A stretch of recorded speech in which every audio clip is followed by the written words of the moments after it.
Hey guys, welcome back to MMA Library. Today in MMA and UFC news, Alex Pereira received a warm welcome back in Brazil after his title win over Israel Adesanya last weekend. Here's the clip.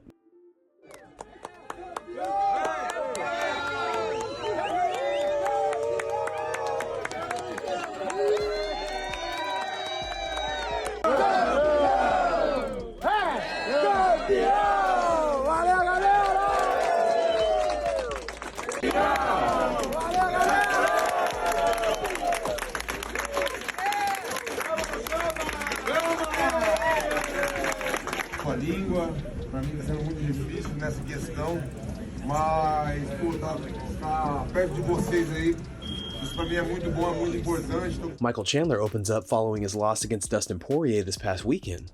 Inside of the UFC, I have fought 5 of the toughest dudes on the entire planet at 155 pounds. The who's who of the guys who compete at my weight class. You're gonna win, you're gonna lose. When you lose, if you lose in a way that I did, with a fight like that against the number 2 guy in the world, I think there's a lot of people that think my stock continues to rise. And now we just kind of sit back and see, what happens. Once again, it's not always about the wins and losses. It's about how you make people feel. I think people felt something. People feel something, not just at MSG, but around the world. The highlights are everywhere. I think people appreciate my contribution to mixed martial arts. The sport of mixed martial arts, I think, is better with me in the UFC right now, and things are going really, really well. Spent the last 24 hours hanging out with my family. Took Hap to school this morning. Saw the teachers that I always see, and they're like, "Hey, how are you?" Yeah. I'm like, "I'm doing good. How you guys doing? Good to see ya." I'll pick them up today after this. Walk over there because it's a nice day, and then see all them, and a lot of them have seen the fight, I'm sure. So just fun, man. Life is good. Darren Till joined Michael Bisping on the Believe You Me podcast, and the pair discussed Till's training in Thailand leading up to his fight in December. Training out in Thailand, how's that been for you? Very good, Mike. There hasn't been a lot of pressure on me. I've just just been doing my thing. I've cut down a tremendous. I got, to be honest, mate, I arrived in Thailand at 105 kilo. I'm 91 kilo right now. I'm probably in the best shape I've ever been at middleweight. And so I just feel good, mate. I feel really good. I feel revitalized. What is the gym?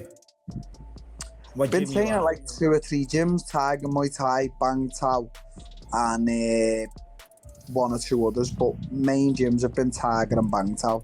Do they start every training session with a slow run for about half an hour? That's what they used to do when I was there. No, that's traditional Muay Thai.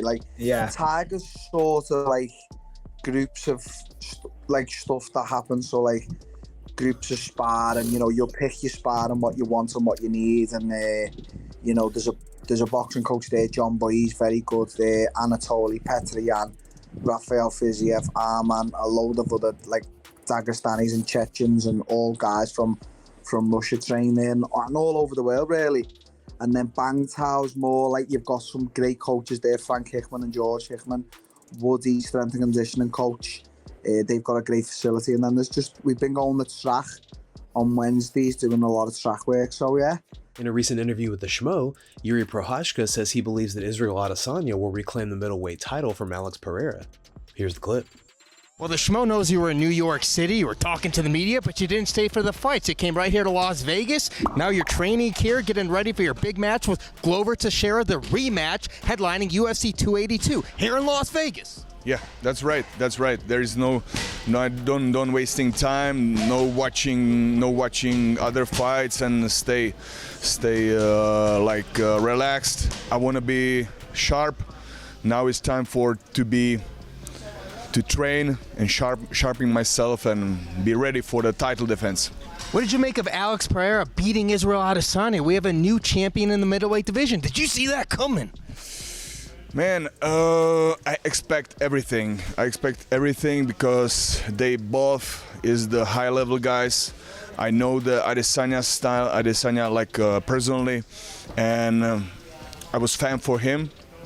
But man, bets happened, and in the 5th round, he little broke his leg, and that was happened. But I think he can be the champion again. So because man, I never seen the so precise work like his. On the most recent episode of the DC and RC show, Cormier and Ryan Clark discuss who's next for Michael Chandler and also who Poirier should face off against next. And for Dustin Poirier, I'd like to see him versus Beneil Dariush. Beneil Dariush has earned his opportunity to fight the best in the world, or at least the most recognizable. If there's anyone that has earned that chance, it's Beneil. Beneil took on Gamrot in Abu Dhabi when he didn't need to. He was a higher ranked guy. He was one of the guys that was supposed to be. They were speaking of him as a guy that may be the replacement for the title fight, and he fights a guy that's ranked barely in the top 10, and he beats him. So now he gets a Dustin Poirier, and Dustin Poirier has already said, Beneil Dariush makes sense for me. I just wonder how long it'll take before we see the Diamond back in the octagon. You know what? I agree with that. I agree with that totally. Dustin said, though, he's going to enjoy Thanksgiving, going to enjoy Christmas with his family, and then he'll look to fight. You know, if you're Beneil Dariush and you understand you have Makhachev and Volk coming up, I think you want to try to get in there as early as possible to continue training, to continue winning, continue putting yourself with an opportunity to fight for the belt. And for Michael Chandler, I agree with you. To me, it's either, it's ask Chandler what he wants to do. Mike, do you still want to compete for the 155 championship? Do you want to move up to 170 and try to get the most exciting fight? Does Michael Chandler become that guy where we got an exciting 155er? Put him in there with Michael Chandler, you know what you're going to get. Last week, we got the official confirmation that Islam Makhachev and Alexander Volkanovski will go down in Australia at UFC 284. On the most recent episode of the Weighing In podcast, Big John and Josh had this to say about the fight.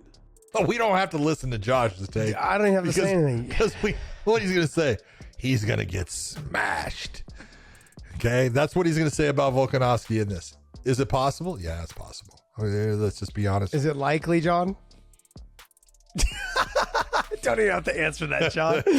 I think everyone got what the other side here, man. Everyone got what you were about to say. There has to be balance. John. Look, if the one thing I am going to say is this: Volkanovski's as good a fighter as you're going to find. He is tough. He proved that in the Brian Ortega fight, how tough he is. He does not quit. He will not give in. He is fast. He has got good takedown defense. I'm not saying that he's going to be able to stop everything. If Makhachev gets into the body locks, it will not be a good thing for him. But you got to look and you say, with everybody they have in the lightweight division, you know, and there's guys that you could put right now. Dustin Poirier could be a matchup for Makhachev as far as he deserves it. No, he deserves it. Oh, yeah, no, he deserves it. He deserves it. And there are, you know, there's some people that you can put into that, you know, position to say, hey, he deserves that fight. Volkanovski, you got to say, he deserves the fight. This is a great matchup. It's weird that you have someone like Volkanovski who has done so much in the featherweight, but Islam, he just won that title, but there's so much respect for his skill set. Guys, thanks so much for checking out the video. If you like the content we do here on this channel, don't forget to like and subscribe to MMA Library for all the latest MMA and UFC news. We'll see you in the next video.